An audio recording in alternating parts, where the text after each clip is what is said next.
Welcome back to GS वरदान। Last session में हमने क्वेश्चन नंबर 50 तक डिस्कस किया था।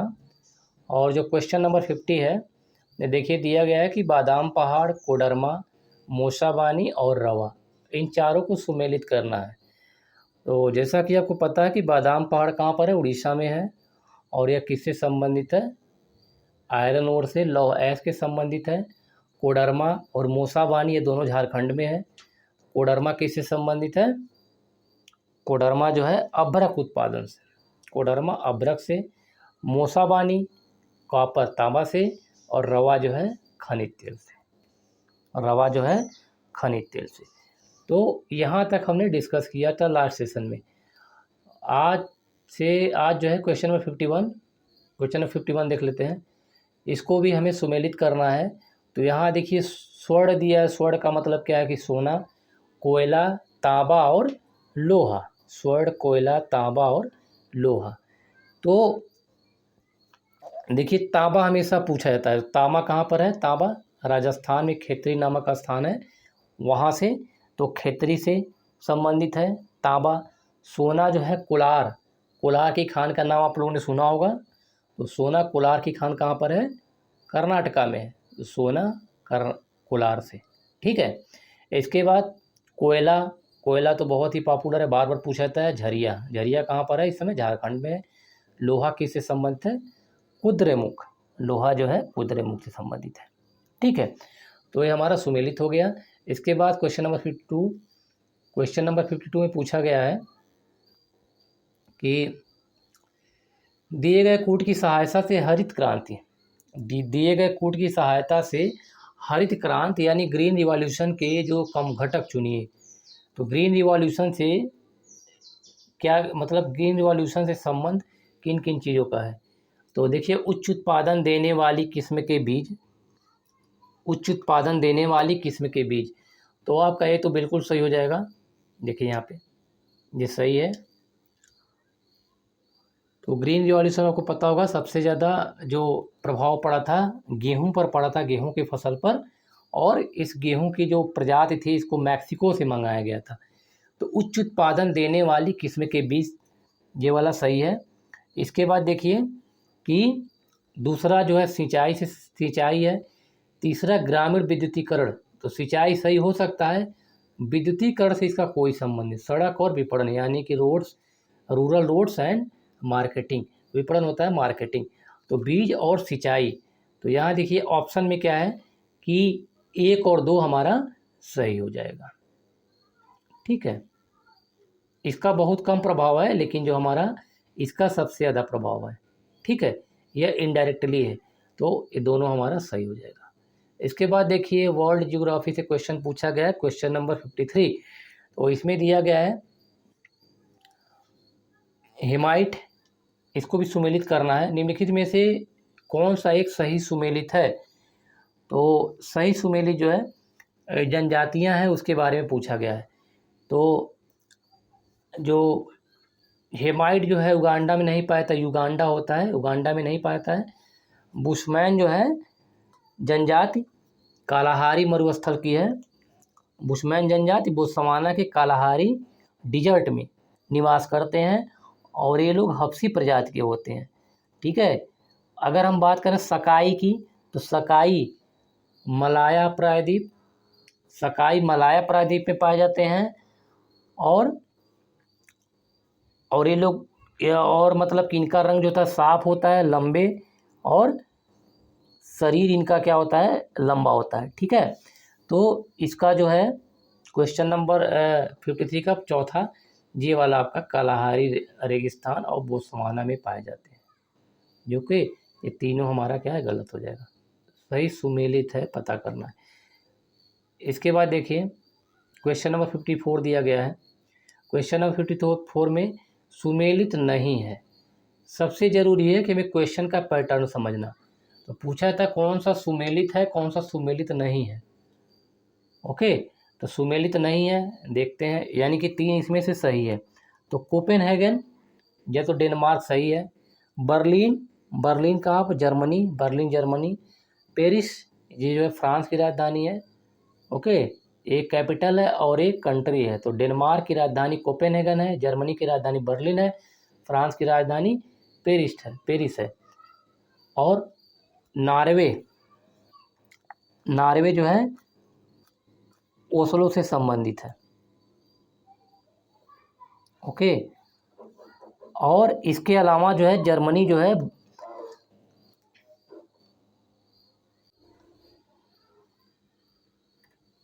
जर्मनी की राजधानी बर्लिन है।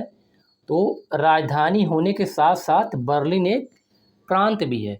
तो बर्लिन एक प्रांत भी है, इसलिए यह जो है सुमेलित नहीं है। मतलब कहने का मतलब है कि जो कोपेनहेगन है ये शहर है, पेरिस शहर है, ओस्लो शहर है, और बर्लिन एक प्रांत भी है। तो इस वजह से जो सुमेलित नहीं है ये वाला हो जाएगा। मतलब कि क्या है कि सही चारों है, चारों सही है, लेकिन बर्लिन जो है एक प्रांत भी है, इस वजह से दूसरा ऑप्शन। मतलब कि मोस्ट अप्रोप्रिएट आंसर पूछा गया है, बहुत ही ज़्यादा इसमें कन्फ्यूजन क्रिएट किया गया है। और अब देखिए अर्थव्यवस्था से संबंधित प्रश्न, भारतीय अर्थव्यवस्था। तो आपको पता है कि भारतीय अर्थव्यवस्था में ज़्यादातर क्या होता है, यूपी पीसीएस एग्जाम में, या अगर आप बिहार पीसीएस दे रहे हैं, किसी भी स्टेट का एग्जाम दे रहे हैं, तो करंट अफेयर से ज़्यादा क्वेश्चन होते हैं।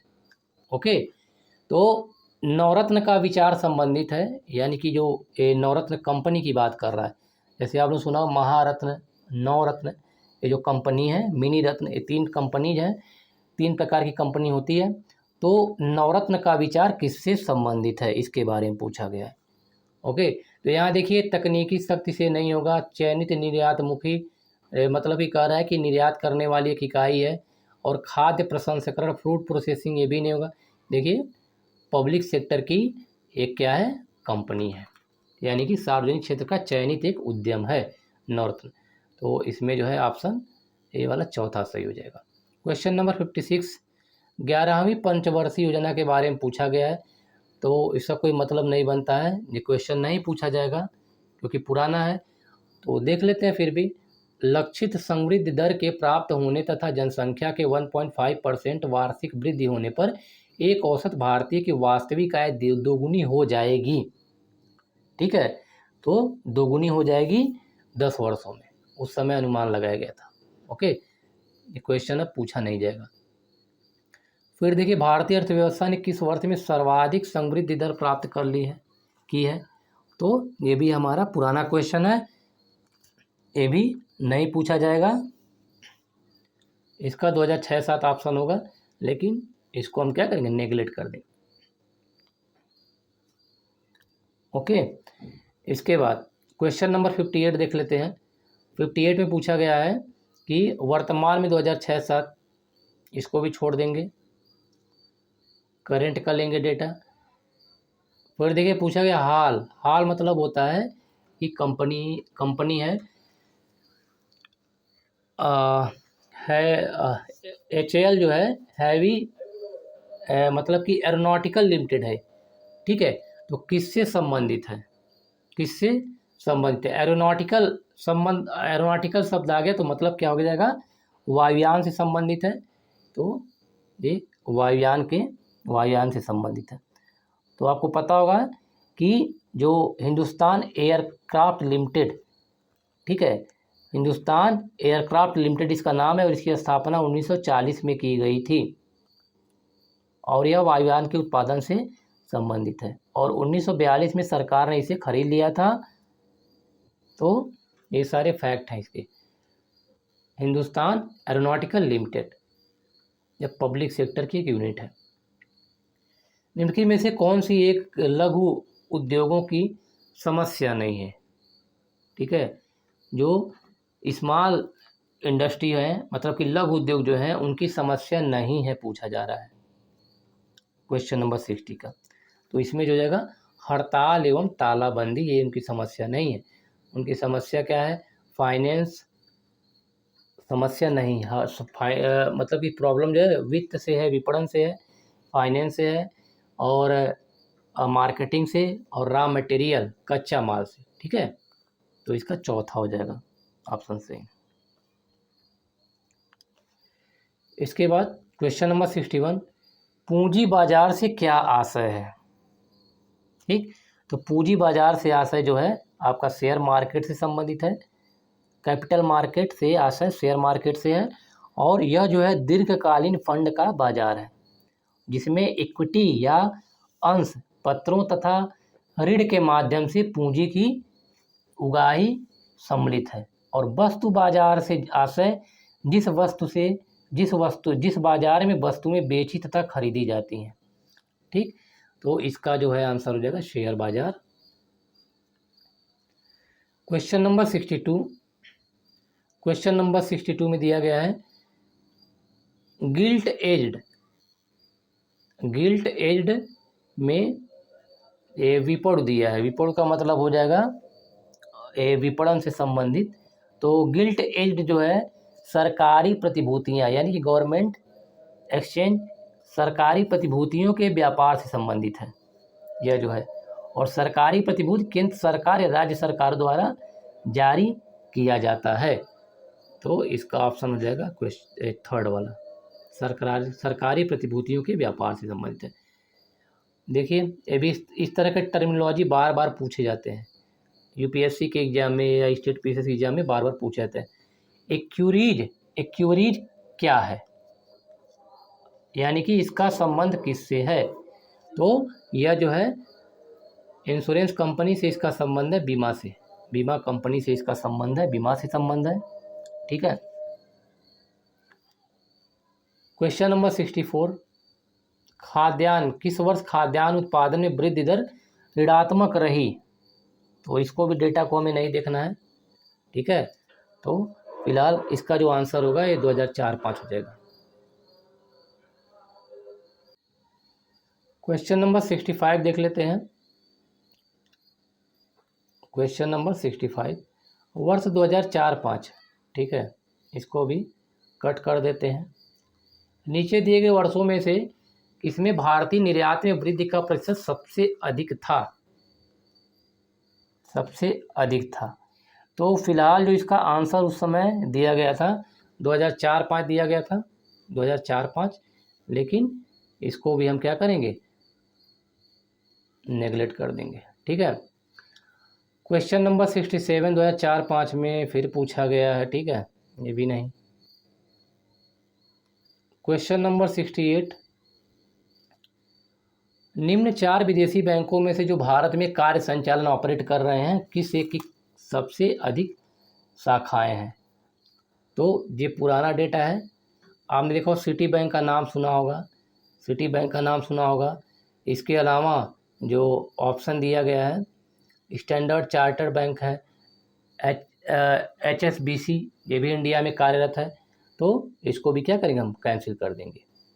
क्वेश्चन नंबर 69 देख लेते हैं, सेवा क्षेत्र में किस वर्ग का भारत की जीडीपी में सर्वाधिक हिस्सा 2006 में रहा है? तो इसको भी हमें क्या करना है, छोड़ देना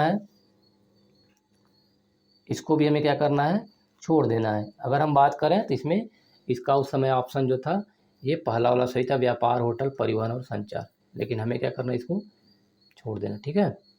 इसके बाद क्वेश्चन नंबर 70 में दिया गया है निम्न राज्यों में से किस एक की प्रति व्यक्ति चालू कीमतों पर आज जो है वर्ष 2004-05 में सबसे कम थी? ठीक है, ये भी कैंसिल कर देते हैं। करंट का सारा डेटा इसमें जो 2020-21 का है वही डेटा इसमें काम करेगा। ठीक है। राष्ट्रीय ग्रामीण रोजगार गारंटी, हाँ एक काम का प्रश्न है। राष्ट्रीय ग्रामीण, जिसे हम क्या कहते हैं, नरेगा नाम से जानते हैं, प्रारंभ में 200 जनपदों में प्रारंभ की गई थी। वर्ष 2007-08 के बजट में इसके विस्तार का प्रस्ताव था। तो यह विस्तार का प्रस्ताव था, तो 2007-08 में कितने जिलों को शामिल किया गया? ठीक है, इसके बारे में पूछा जा रहा है। तो इसका जो ऑप्शन हो जाएगा 330 जिलों को शामिल किया जाने का प्रस्ताव था, और प्रारंभ में 200 जिले शामिल थे। तो याद कर लीजिए, बार बार पूछा जाता है। पहले जब ये लागू किया गया था तो 200 जिलों को पहली बार शामिल किया, दूसरी बार जो है 330 जिलों को शामिल किया गया था। इसके बाद देखिए फिजिक्स का क्वेश्चन दिया गया है, कम वोल्टेज पर कार्य करने पर विद्युत मोटर प्रायः जल जाते हैं। बहुत ही इंपॉर्टेंट क्वेश्चन है, बार बार हर एग्जाम में पूछा जाता है। मोटर प्रायः जल जाते हैं। तो इसका क्या कारण है? तो इसका कारण जो है, वे अधिक विद्युत धारा खींचते हैं, मतलब कि अधिक विद्युत इलेक्ट्रिक करंट की ज़्यादा आवश्यकता होती है उन्हें, जो वोल्टेज के प्रतिलोमानुपाती होता है। ठीक है, यानी कि वोल्टेज 1/R, कहने का मतलब ये है। ठीक है, तो वोल्टेज के जो है यानी कि प्रतिलोमानुपाती होती है। वो इसमें देखिए जो है, कम वोल्टेज पर कार्य करने पर जो विद्युत मोटर जल जाते हैं, इसका सबसे मुख्य कारण है कि अधिक विद्युत धारा खींचते हैं, जो वोल्टेज के प्रतिलोमानुपाती होती है, और विद्युत मोटर यंत्र प्रायः विद्युत ऊर्जा को यांत्रिक ऊर्जा में कन्वर्ट करते हैं। तो ये भी क्वेश्चन आपका पूछा जाता है कि विद्युत ऊर्जा को यांत्रिक ऊर्जा में मोटर कन्वर्ट करता है। यदि रेफ्रिजरेटर के दरवाजे को, ये भी बार बार पूछा था, यदि रेफ्रिजरेटर के दरवाजे को कुछ घंटों के लिए छोड़ दिया जाए तो कमरे के तापमान पर क्या प्रभाव पड़ेगा? तो कमरे का तापमान बढ़ जाता है। ठीक है, क्योंकि रेफ्रिजरेटर में से अनेक प्रकार की गैसें निकलती हैं, इस वजह से कमरे का तापमान क्या होगा? बढ़ जाएगा। आप लोगों ने देखा हो, जब रेफ्रिजरेटर को हम ओपन करते हैं तो एक लाइट जलती है, जैसे ही क्लोज करते हैं लाइट क्या होती है? बंद हो जाती है। यानी ओपन करने पे लाइट जलती है, तो जो उसमें जो कूलिंग की प्रॉपर्टी है ओपन करने के बाद उसमें क्या होती है? कम हो जाती है। ठीक है, सर्किट उस समय क्या होता है? बंद हो जाता है। जैसे ही बंद करते हैं सर्किट क्या होता है? ओपन हो जाता है। ओके, तो ऐसा मत सोचिए अगर खोल देंगे तो कमरा पूरा ठंडा हो जाएगा एसी की तरह। तो इसमें क्या होगा? तापमान जो होता है बढ़ जाता है। ये दूसरा वाला ऑप्शन सही हो जाएगा। नेक्स्ट क्वेश्चन दिया गया है, क्वेश्चन नंबर 74। क्वेश्चन नंबर 74, इसमें भी देखिए निम्नलिखित अवस्थाओं में से किसमें गीले कपड़े जल्दी सूख जाते हैं? इसमें गीले कपड़े जल्दी सूख जाते हैं। तो देखिए यहाँ पर टेम्परेचर ज़्यादा होना चाहिए जबकि ह्यूमिडिटी कम होनी चाहिए। इस बात को हमेशा याद रखिएगा। ठीक है, गीले कपड़े सबसे जल्दी तब सूख जाते हैं जब आर्द्रता कम होती है और तापमान जो होता है अधिक होता है। ओके, इसलिए जो सबसे इसमें से जो नियरेस्ट ऑप्शन है ये वाला चौथा वाला सही हो जाएगा। देखिए यहाँ पर क्या है? ह्यूमिडिटी कम है, आर्द्रता कम है और तापमान ज़्यादा है। अन्य में देखिए क्या है? आर्द्रता ज़्यादा है, तापमान कम है। इसमें भी देखिए दोनों बराबर है, तो आपका चौथा वाला ऑप्शन जो है सही हो जाएगा, ये वाला। 20% आर्द्रता और 60% 60 डिग्री सेंटीग्रेड टेम्परेचर होना चाहिए। केमिस्ट्री क्वेश्चन, एक क्वेश्चन पूछा गया है, रेडियोधर्मी यानी कि radio active dating. Radio dating एक प्रक्रिया है, दिस इज अ प्रोसेस, जिसमें क्या मेजर किया जाता है, क्या मापा जाता है? तो क्या मापा जाता है इससे? बताइए। एज ऑफ रॉक, चट्टानों की उम्र इससे ज्ञात की जाती है। चट्टानों की उम्र ज्ञात की जाती है। रेडियोधर्मी डेटिंग दिया है, या पूछा जाए कार्बन डेटिंग से क्या कहता है? कार्बन डेटिंग से चट्टानों की आयु ज्ञात की जाती है। तो कार्बन डेटिंग या रेडियो डेटिंग, तो आपको पता होगा, केमिस्ट्री आपने पढ़ा होगा, तो कार्बन जो है दो रूप में पाया जाता है, एक कार्बन 12 होता है, दूसरा क्या होता है? कार्बन 14 होता है। ठीक है, तो कार्बन 14 जो है, कार्बन 14 जो होता है यह रेडियो एक्टिव होता है। तो कार्बन 14 की मात्रा बहुत कम पाई जाती है, तो चट्टानों में इसकी मात्रा पाई जाती है। इस वजह से क्या होता है? कार्बन डेटिंग या इसका प्रयोग चट्टानों की उम्र ज्ञात करने के लिए किया जाता है। जीव विज्ञान, पर्यावरण, पारिस्थितिकी एवं कृषि से संबंधित प्रश्न पूछे गए हैं। निम्नलिखित में से कौन जो है सदाबहार फल वृक्ष है? कौन जो है सदाबहार फल वृक्ष है? तो इसमें देखिए ऑप्शन जो लोकाट है, लोकाट एक प्रकार का फल वृक्ष है, और जिसमें से यही ऑप्शन सही हो जाएगा। अगर हम बात करें तो जलवायु के आधार पर फलों को 3 भागों में बांटा गया है। जलवायु के आधार पर एक तो उष्णकटिबंधीय फल होते हैं, जिसमें आम, केला, पपीता, अनानास आदि आते हैं। दूसरा जो है उपोष्णकटिबंधीय फल होते हैं, अंगूर, संतरा, नींबू, अमरूद आते हैं। तीसरा जो है शीतोष्ण यानी कि जो टेम्परेट रीजन वाले क्षेत्र हैं वहाँ पर उगते हैं।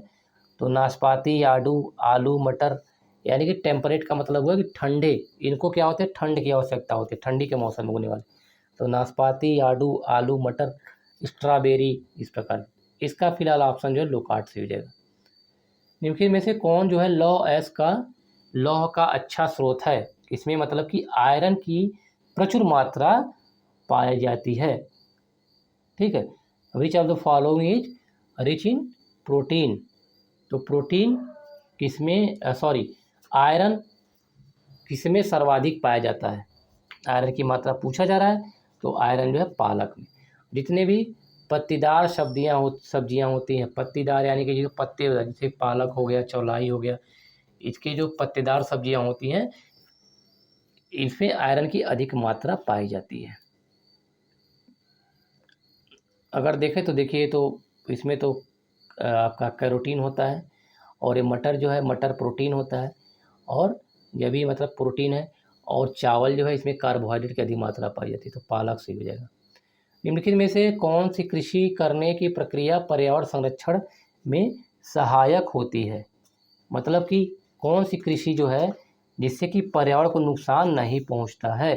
तो इसमें देखिए क्या होगा, जैविक खेती। इसमें क्या होगा, ऑर्गेनिक जो खेती करते हैं, ऑर्गेनिक खेती में यानी कि जैविक खेती में, इसमें क्या होता है, पर्यावरण को नुकसान नहीं होता है। हरित क्रांति से भारत के कौन से राज्य सर्वाधिक लाभान्वित हुए हैं? बहुत इंपॉर्टेंट क्वेश्चन है, ये बार बार क्वेश्चन पूछा जाता है, इसको तो याद कर लीजिएगा, कई बार एग्जाम में पूछा गया है। तो अगर आपने ग्रीन रिवॉल्यूशन के बारे में थोड़ा सा भी अगर पढ़ा होगा तो आपको पता होगा कि पंजाब, हरियाणा और पश्चिम उत्तर प्रदेश के क्षेत्र में सर्वाधिक लाभान्वित जो क्षेत्र है, सर्वाधिक लाभ इनको हुआ था। क्वेश्चन नंबर 80, निम्नलिखित राज्यों में से उस राज्य को चुनिए जिसमें सर्वाधिक संख्या में वन्य जीव अभ्यारण्य, नेशनल पार्क और अभ्यारण्य है। कौन सा इसमें से ऑप्शन सही हो जाएगा? इसमें से जो है तीसरा, अगर इस तरह के प्रश्न आए तो मध्य प्रदेश का नाम आता है, मध्य प्रदेश इसमें जो है सही हो जाएगा, सर्वाधिक मात्रा में, सर्वाधिक संख्या में यहाँ पर है।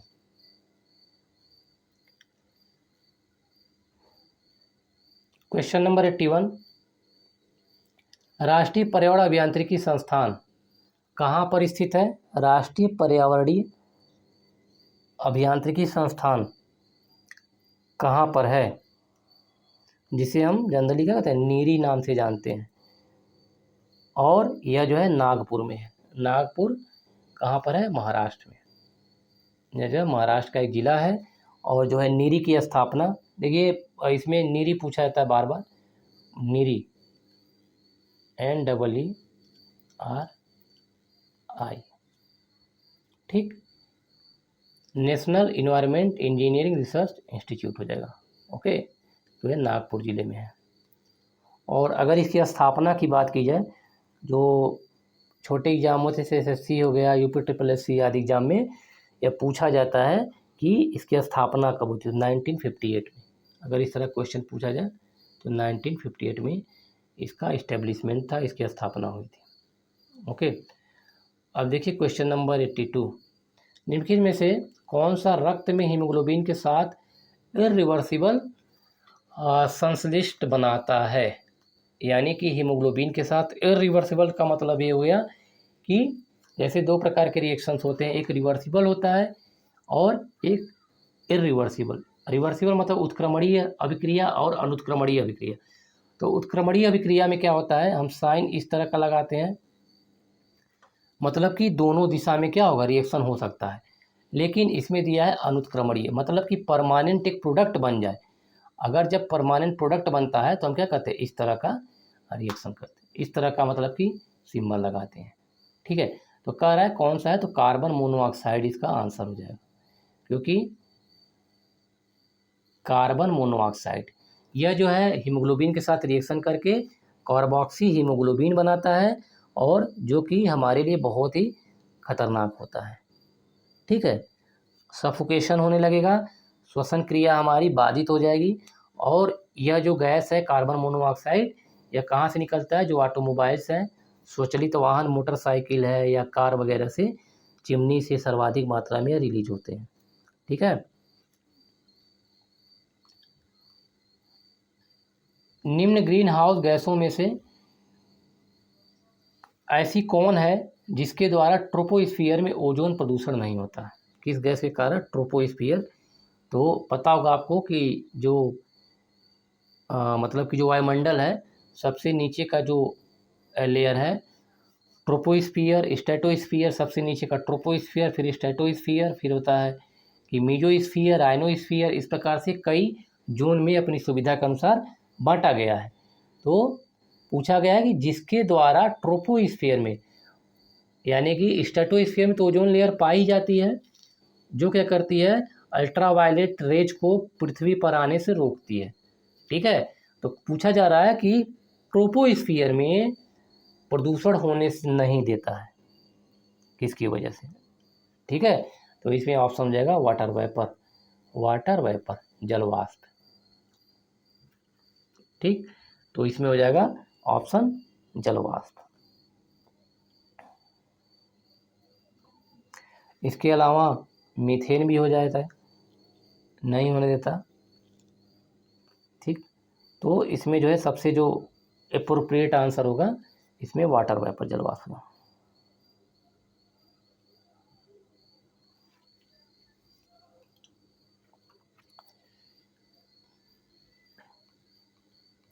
हृदय कब आराम करता है? बहुत ही कन्फ्यूजन वाला क्वेश्चन है। ठीक है, बहुत ही कन्फ्यूजन वाला क्वेश्चन है, कब आराम करता है? तो सिंपल सी बात है, कहीं कहीं इसका आंसर देते हैं लोग, कभी नहीं आराम करता है। तो सामान्य सी बात है कि हार्ट में क्या होता है? कंट्रैक्शन और रिलैक्सेशन होता है। कंट्रैक्शन और रिलैक्सेशन की प्रक्रिया होती है, यानी कि संकुचन और शिथिलन। हार्ट जब पंप करता है ब्लड को, तब संकुचन कहलाता है, और जब पुनः अपनी अवस्था में आता है तो उसे क्या कहते हैं? हम शिथिलन कहते हैं। अगर इसके बारे में अच्छे से जानना हो तो हमारा एक प्लेलिस्ट बनाया है मैंने बायोलॉजी या जूलॉजी का, तो उसमें आप जा कर के इसको क्या कर सकते हैं? ह्यूमन फिजियोलॉजी से रिलेटेड सारे चैप्टर उसमें कवर किए गए। तो मानव ब्लड सर्कुलेटरी सिस्टम है, ब्लड सर्कुलेटरी सिस्टम यानी कि रुधिर परिसंचरण तंत्र, उसमें जाके आप अच्छे से इसको डिटेल में देख लीजिएगा। तो यहाँ पर क्या, कब आराम करता है? तो दो धड़कनों के बीच जो है, जो कॉन्ट्रैक्शन और रिलैक्सेशन का जो फेज होता है, जो गैप होता है, ठीक है, उसी में क्या करता है? या आराम करता है। मस्तिष्क तथा मेरुरज्जु यानी कि ब्रेन एंड स्पाइनल कॉर्ड पर चढ़ी झिल्ली में सूजन आ जाने से कौन सा रोग हो जाता है? तो सिंपल सी बात है, ये अगर हमारा, ये देखिए मस्तिष्क का जो ऊपर का लेयर है, ऊपर का लेयर है, और तथा मेरुरज्जु, मस्तिष्क जो है, मस्तिष्क, ये मस्तिष्क है और इसके बीच में एक लेयर पाई जाती है, जो क्या करती है? हमारे मस्तिष्क को शॉक से बचाती है। ठीक है। और यह जो लेयर होती है इसे मेनिंजेज कहा जाता है, मेनिंजेज। और यह मेनिंजेज में क्या होता है? जब कभी इन्फेक्शन हो जाता है या कोई दिक्कत है तो सूजन उसमें हो जाता है, उसी को कहते हैं मेनिंजाइटिस, उसी को मेनिंजाइटिस कहते हैं। तो ये वाला ऑप्शन आपका सही हो जाएगा। तो एक लेयर बनी होती है, उसे मेनिंजाइटिस कहते हैं। और मेरुरज्जु या मस्तिष्क, मेरुरज्जु एवं मस्तिष्क दोनों पे मेनिंजाइटिस, मेनिंजेज की लेयर एक बनी होती है, और उसमें क्या होता है? इन्फ्लेमेशन हो जाता है, सूजन आ जाती है, तो उसे कहते हैं मेनिंजाइटिस। क्वेश्चन नंबर 85 हो गया। क्वेश्चन नंबर 86 देख लेते हैं। इसको क्या करना है? कौन सा सही है? सही उत्तर का चयन नीचे दिए गए कूट की सहायता से हमें करना है। तो इसमें जो है, मानव शरीर में जो फीमर सबसे लंबी अस्थि है, दिस इज करेक्ट। सबसे बड़ी हड्डी जो हमारे शरीर की है, फीमर ही तो है, जांघ की हड्डी जिसे कहते हैं। हैजा रोग जीवाणु के द्वारा होता है, तो विब्रियो कॉलरी एक बैक्टीरिया होता है, विब्रियो कॉलरी, विब्रियो कॉलरी मतलब कि बैक्टीरिया है, और कॉलरी मतलब हुआ कॉलरा, कॉलरा या हैजा दोनों एक ही है, तो ये भी सही है। विब्रियो कॉलरी बैक्टीरिया से होता है। एथलीट फुट रोग जो है विषाणु द्वारा होता है, ये वाला ऑप्शन गलत है, तो ये तीसरा वाला सही हो जाएगा, तीसरा वाला सही हो जाएगा। और अगर बात करें एथलीट फुट की, तो ट्राइकोफाइटॉन नामक कवक के कारण यह होता है। Trichophyton, Trichophyton, this is a species of fungi. Trichophyton कवक के कारण होता है, तो पहला और दूसरा इसमें सही हो जाएगा। प्रदूषकों को उनके दीर्घकालीन प्रभाव मतलब लंबे समय तक जो प्रभावित करते हैं, दिए गए कूट की सहायता से इसमें क्या करना है, हमें सुमेलित करना है। तो इसमें देखिए दिया गया है, पहला दिया है कार्बन मोनोऑक्साइड, दूसरा दिया है नाइट्रोजन के ऑक्साइड, दूसरा धूल के कण, और चौथा दिया है सीसा। सीसा यानी कि लेड की बात की जा रही है, ठीक है, सीसा यानी लेड की बात की जा रही है। तो इसमें देखिए कार्बन मोनोऑक्साइड जो होता है यह हमारे नर्वस सिस्टम, ये देखिए केंद्रीय नर्वस सिस्टम को डैमेज कर सकता है। नाइट्रोजन के ऑक्साइड जो है यह श्वास संबंधी रोग, श्वास संबंधी रोग तीसरा से हो जाएगा, ओके, तीसरा हो जाएगा। इसके बाद धूल के कण, सीसा, लेड, लेड किसको डैमेज करेगा, लीवर तथा किडनी को क्षति पहुंचाता है।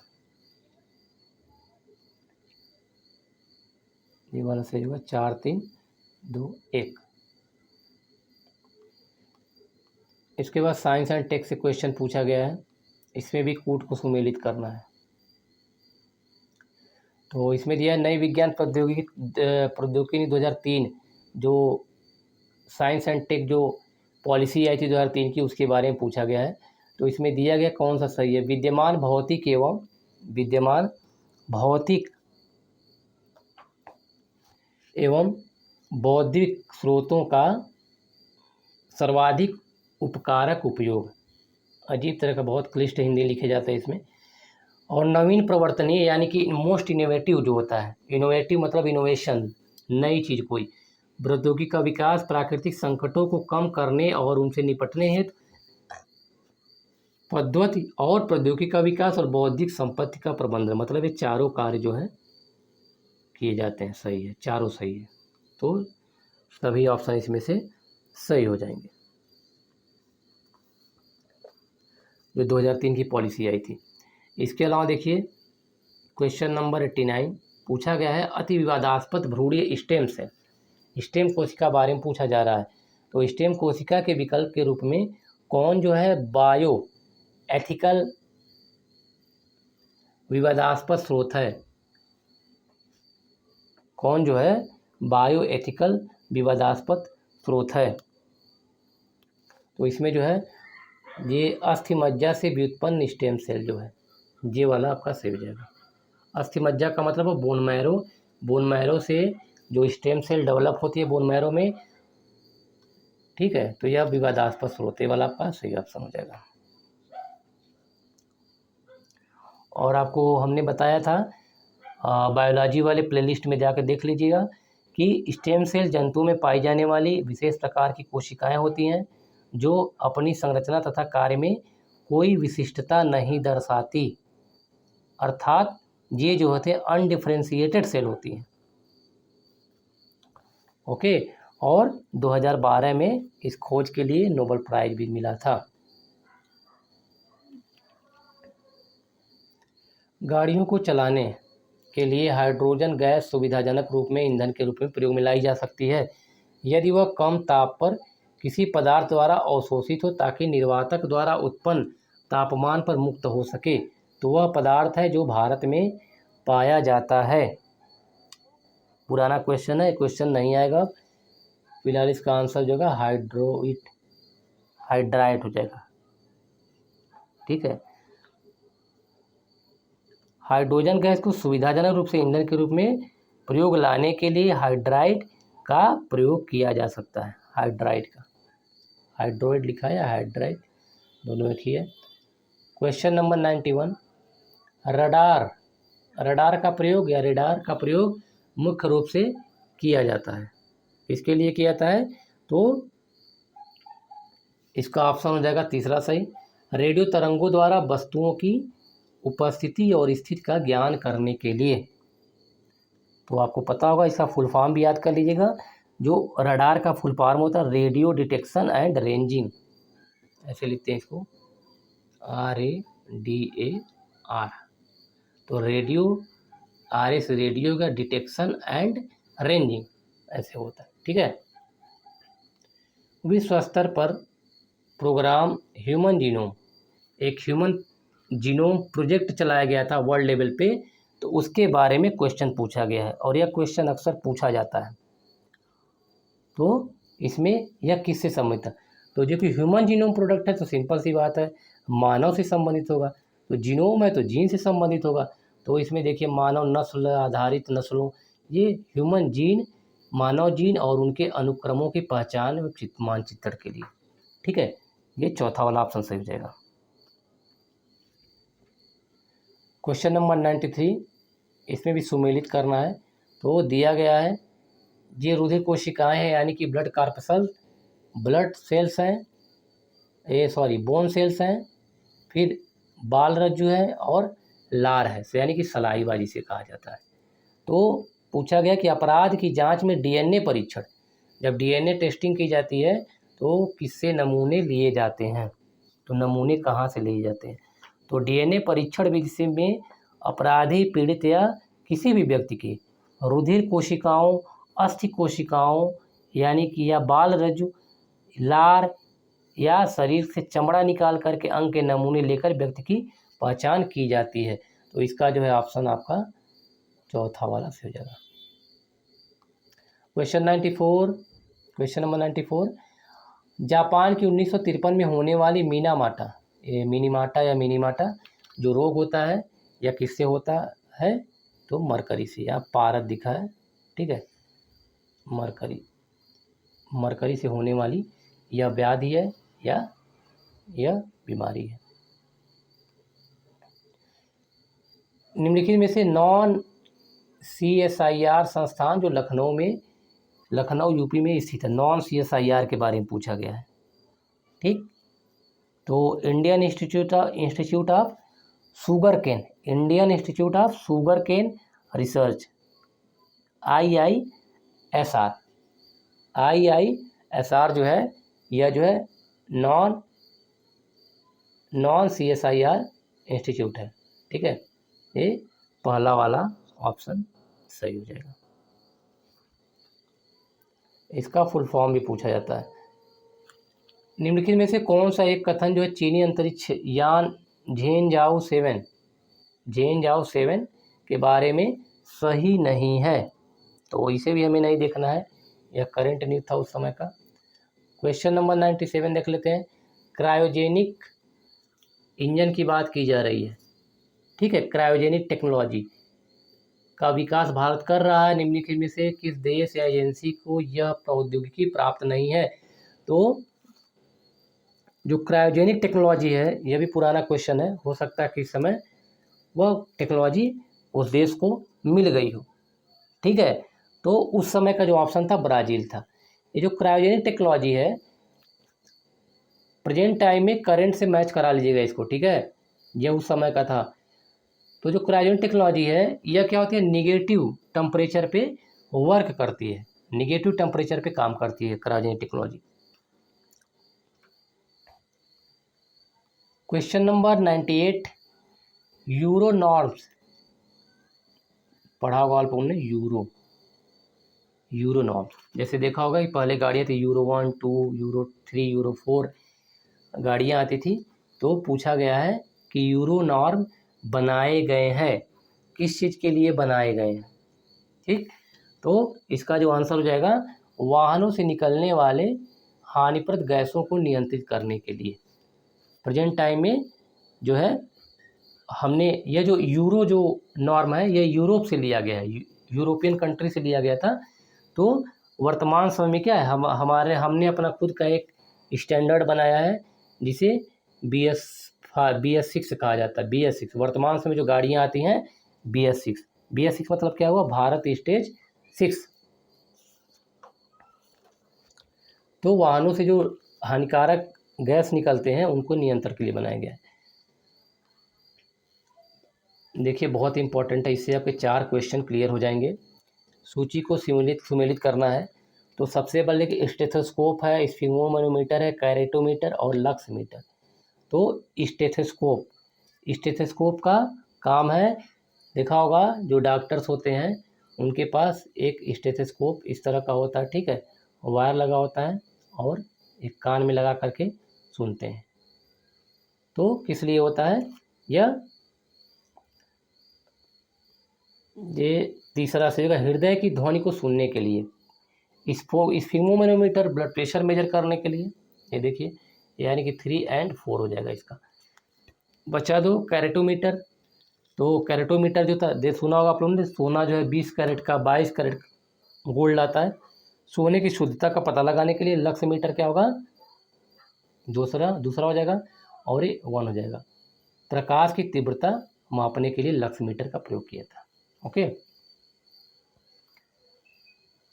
ये राज्य विशेष राज्य पर आधारित यूपी स्पेशल से संबंधित प्रश्न है। उत्तर प्रदेश में भारत की जनसंख्या का सर्वाधिक मतलब कि भारत की जनसंख्या सर्वाधिक जमाव पाया था। मतलब उत्तर प्रदेश में उत्तर प्रदेश में सर्वाधिक जनसंख्या पाई जाती है, कहने का मतलब ये हुआ, ठीक है। कारण दिया क्योंकि यह भारत का सबसे घना बसा राज्य है। तो यह तो बिल्कुल गलत हो जाएगा। बसा घना राज्य से मतलब नहीं है, जनसंख्या से मतलब ऐसा नहीं है कि घना राज्य होना जरूरी हो, तो ये वाला गलत हो जाएगा। इसका मतलब ये हुआ तीसरा सही हो जाएगा, केवल कथन सही है। 101 क्वेश्चन नंबर 101, ये भी देखिए सुमेलित करना है, पूरा देख लेते हैं इसमें। तो पूछा गया है इसमें मंदिर के बारे में। तो देखिए दशावतार मंदिर कहाँ पर है, बाबा सोमनाथ, श्रृंगी ऋषि का मंदिर, वराह भगवान का मंदिर। तो चारों पूछा गया है। तो दशावतार का मंदिर कहाँ पर, ललितपुर में। बार बार क्वेश्चन पूछा था, चौथा से हो जाएगा।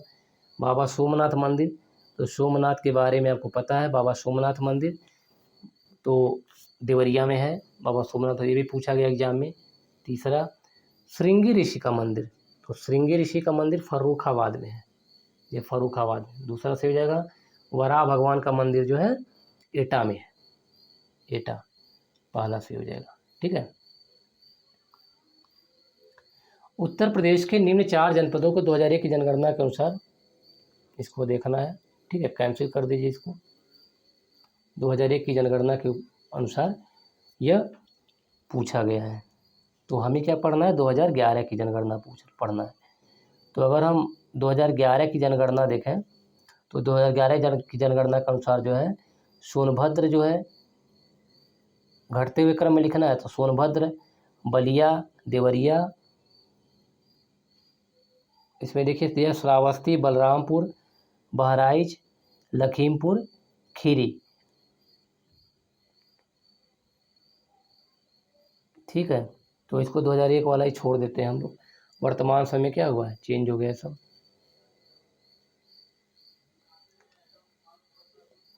लिस्ट 1 लिस्ट 2 दिया गया है, इसमें दिया गया है आंवला। आंवला, आंवला क्या है, उर्वरक आंवला में उर्वरक उत्पादन होता है। इसके बाद मोदी नगर में रबड़ का उत्पादन होता है। बाराबंकी में पॉलीफाइबर, और तो फिर कानपुर में विस्फोटक यानी कि एक्सप्लोसिव पदार्थ कानपुर में बनाए जाते हैं। उत्तर प्रदेश के ऐतिहासिक, पुरातात्विक एवं कलात्मक निधि की देखरेख करने के लिए स्थापित संस्कृत विभाग के कार्यों में कौन सा कार्य सम्मिलित नहीं है, कौन सा कार्य इसमें सम्मिलित नहीं है। यह क्वेश्चन इससे पहले पूछा गया है, फिर देखिए 2008 में रिपीट हुआ है। उसकी बिक्री नहीं सम्मिलित है, उसकी बिक्री नहीं की जा सकती, ठीक है, ये वाला सही हो जाएगा, सम्मिलित नहीं है। इसके अलावा जो उसका संरक्षण तथा प्रदर्शन किया जाता है, उसका प्रकाशन भी किया जाता है और उसका अभिलेखीकरण भी किया जाता है। 105 में दिया है लोक नृत्य राहुला, ये इंपॉर्टेंट, राहुला लोक नृत्य का संबंध उत्तर प्रदेश के निम्नलिखित में से किस एक क्षेत्र से है, तो यह जो है बुंदेलखंड क्षेत्र से संबंधित है। चौथा ऑप्शन सही जगह बुंदेलखंड से। उत्तर प्रदेश वित्तीय नगर किसका वित्तीयकरण नहीं करता है? वित्तीय निगम जो है, वित्तीय निगम किसका वित्तीयकरण नहीं करता है? 106 का। तो इसमें जो होगा अस्थाई संपत्ति पर्यटन वाला हो जाएगा, पर्यटन से संबंधित उद्योगों का के लिए यह जो है नहीं करता है। मतलब देखिए अस्थाई संपत्ति का क्रय विक्रय करेगा, ठीक है। इसके अलावा जो दो और ऑप्शन है, दीर्घकालीन कार्यशील पूंजी की आवश्यकताओं के लिए हैंडलूम उद्योगों के लिए है।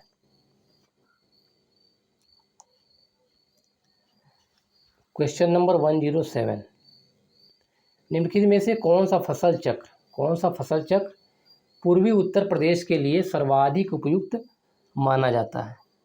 सर्वाधिक उपयुक्त माना जाता है।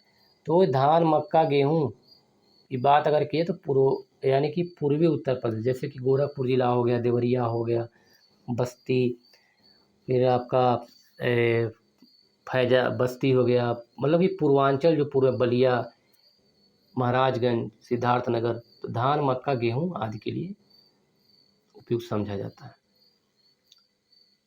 प्रतिवर्ष प्रसिद्ध सूफी संत हाजी वारिस अली शाह, तो हाजी वारिस अली शाह का मजार पर मेला लगता है कहाँ पर? देवा शरीफ में, और this is located in Barabanki, या बाराबंकी में है देवा शरीफ।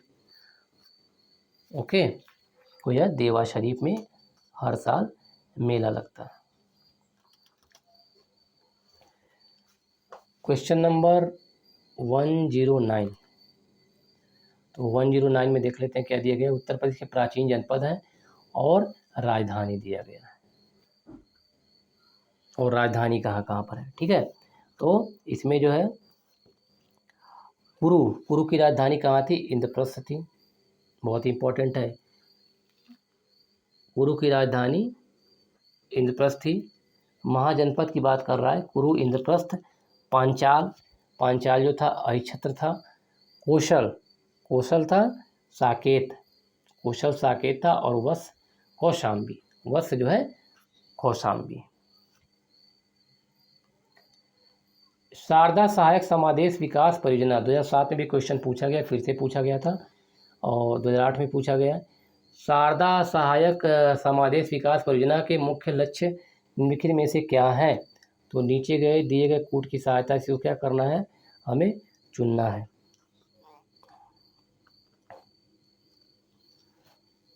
क्वेश्चन नंबर 110, और इसमें दिया गया है कि आपका चौथा ऑप्शन से हो जाएगा, तीनों से हो जाएगा, क्योंकि कृषि उत्पादन को बढ़ाना तो था ही, बहुफसली खेती द्वारा भूमि उपयोग के प्रारूप को बदलना और भू प्रबंधन का सुधार करना, यह तीनों इसका उद्देश्य था।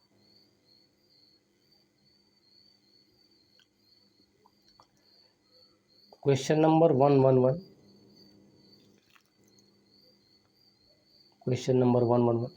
इसमें दिए गए निम्नलिखित में से किन ब्रिटिश अधिकारियों ने लखनऊ में अपना जीवन खोया है? मतलब लखनऊ में किसकी मृत्यु हुई थी, किस की? तो 111 का जो है ऑप्शन हो जाएगा। सबसे पहले देख लेते हैं, जनरल जॉन निकल्सन, ये नहीं थे। जनरल नील हुआ था, जनरल नील, मेजर जनरल हैवलॉक और सर हेनरी लॉरेंस, इन तीनों की मृत्यु लखनऊ में हुई थी। और आपको पता होगा 1857 की क्रांति में बहुत सारे अंग्रेजी अधिकारी, सैनिक एवं कर्मचारी मारे गए थे, जिसमें 1857 को अंग्रेजों द्वारा दिल्ली पर अधिकार करने के क्रम में जनरल जॉन निकल्सन की मृत्यु हुई थी। और पूछा जाए जनरल जॉन निकल्सन के बारे में, तो इनकी मृत्यु जो हुई थी दिल्ली में हुई थी, बाकी 3 लखनऊ से संबंधित है। 112 करंट अफेयर है, ओके। 113 करंट, 14, 15, 16, 17, ये सब करंट के न्यूज हैं, तो हमें नहीं पढ़ना है, ठीक है। देखिए कोई मतलब नहीं है इनका। अक्टूबर 2008, जुलाई 2008, सारे करंट के न्यूज हैं। ये देखिए 2008, 2010 में दिल्ली में आयोजित होने वाले 19वें, सब करंट का अफेयर, ठीक है। ये भी 2008। अब देखते हैं कुछ मिसलेनियस टाइप के प्रश्न जो पूछे जाते हैं, विविध प्रकार के प्रश्न। तो मिसलेनियस टाइप में भी कुछ करंट के क्वेश्चन पूछ लिए जाते हैं। जैसे देखिए, रिजर्व बैंक के उस गवर्नर का नाम बताए जो वित्त मंत्री भी हुए। तो यह क्वेश्चन तो फिलहाल करंट का नहीं था, लेकिन यह पूछा जा सकता है। क्वेश्चन नंबर 128, तो इसका जो ऑप्शन हो जाएगा दूसरा हो जाएगा, सी.डी. देशमुख। सी.डी. देशमुख थे, तो गवर्नर भी रहे और वित्त मंत्री भी थे। क्वेश्चन नंबर 129, जी8 राष्ट्रों के समूह में सम्मिलित है। तो जी8 के राष्ट्रों के समूह में जो सम्मिलित देश हैं, ब्रिटेन है, कनाडा है, जर्मनी है और इटली है। अमेरिकी राष्ट्रपति चुने जाने से पूर्व बराक ओबामा सीनेटर थे। तो देखिए, करंट का न्यूज है, पूछा नहीं जाएगा। तो कहाँ के सीनेटर थे? इलिनॉयस के सीनेटर थे। ठीक है, सूची 1 सूची 2 को सुमेलित करना है और सही कूट चुनना है। देख लीजिए, सही उत्तर चुनना है इसमें। तो मुंशी इंसा अल्लाह खान दिया है, बाबू देवकीनंदन खत्री, पंडित प्रताप नारायण मिश्र और जयशंकर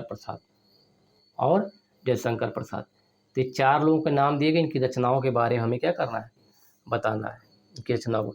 तो मुंशी इंसा अल्लाह खान जो थे, मुंशी इंसा अल्लाह खान उदयभान चरित, चौथा से हो जाएगा। बाबू देवकीनंदन खत्री काजर की कोठरी, तीसरा।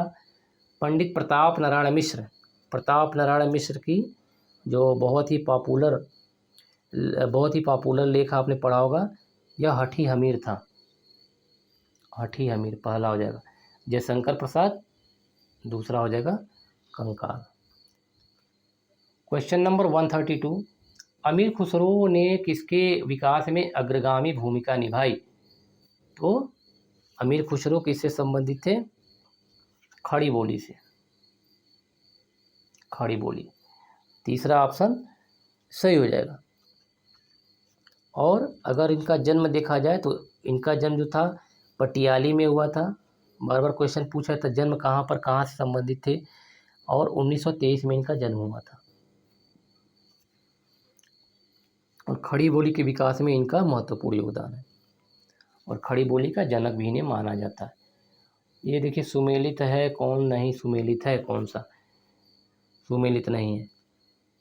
तो 133 में अभिनव बिंद्रा के बारे में पता है आप लोगों ने, ओलंपिक भी जीत चुके हैं, निशानेबाज थे। माइकल फेल्प्स तैराकी से संबंधित है। मारिया शरापोवा यह जो है टेनिस से संबंधित है, बैडमिंटन नहीं होगा, टेनिस हो जाएगा, मारिया शरापोवा। और मोहम्मद आसिफ जो थे क्रिकेटर थे। द हिमालयन माउंटेनियरिंग इंस्टीट्यूट निम्न स्थानों में से कहाँ पर स्थित है? तो हिमालयन इंस्टीट्यूट के बारे में हमने सुना होगा, यह कहाँ पर स्थित है?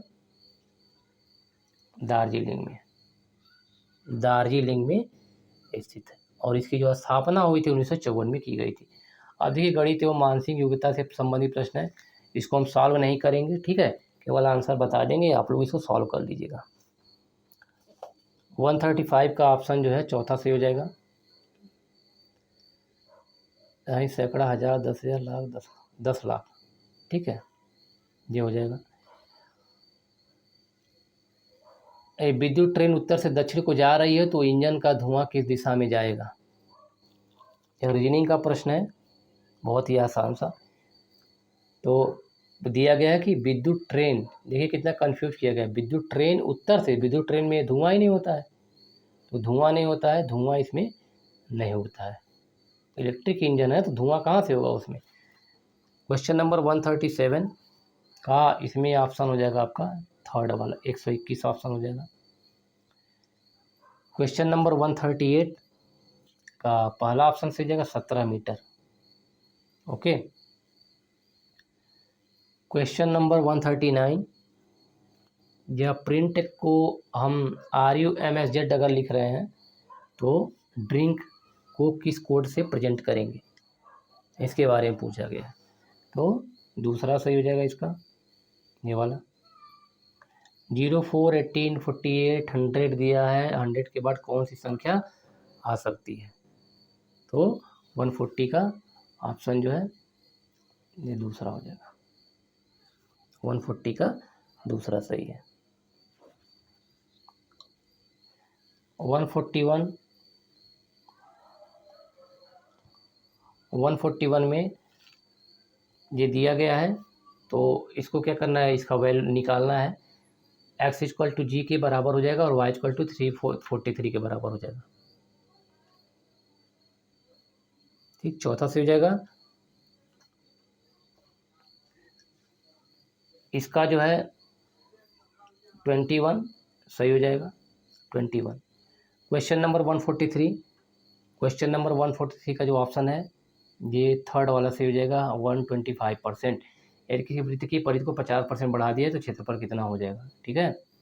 क्वेश्चन नंबर 144, अगर आप मैथ बैकग्राउंड के हैं, अगर आप एसएससी वगैरह का एग्जाम देते तो मैथ का कैलकुलेशन बहुत ही आसानी से कर सकते हैं, बहुत ही छोटे छोटे क्वेश्चन पूछे गए हैं।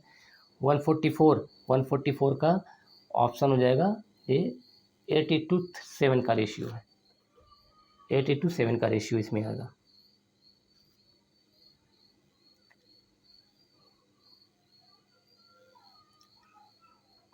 क्वेश्चन नंबर 145 में ऑप्शन 4 हो जाएगा, -1/x।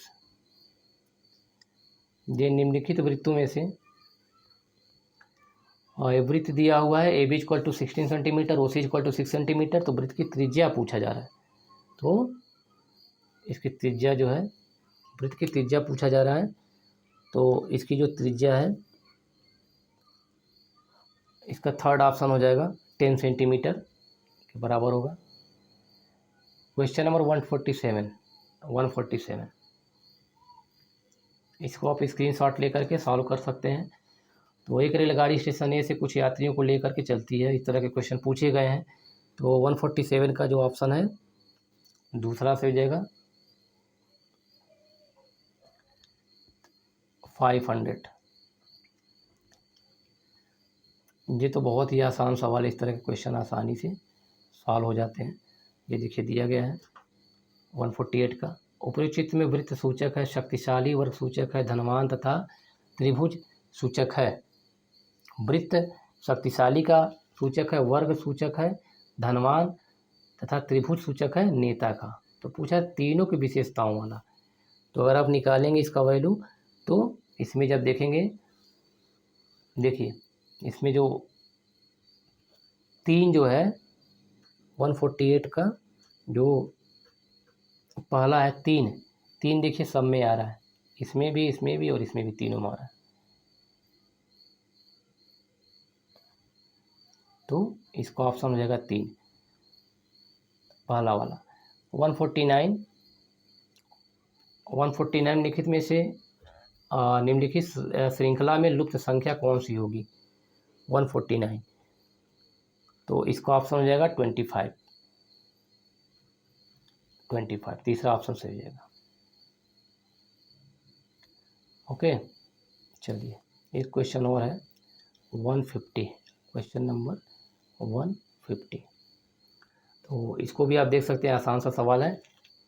तो 150 का ऑप्शन जो है पहला सही हो जाएगा। कुछ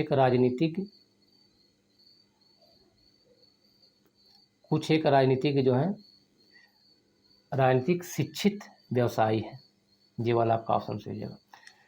तो ये हमारा 2008 का जो है UPPCS का प्रीवियस ईयर क्वेश्चन पेपर था और ये आज कंप्लीट हो गया। इसके पहले जो हमने वीडियो बनाया था उसमें 1 से 50 क्वेश्चन तक थे।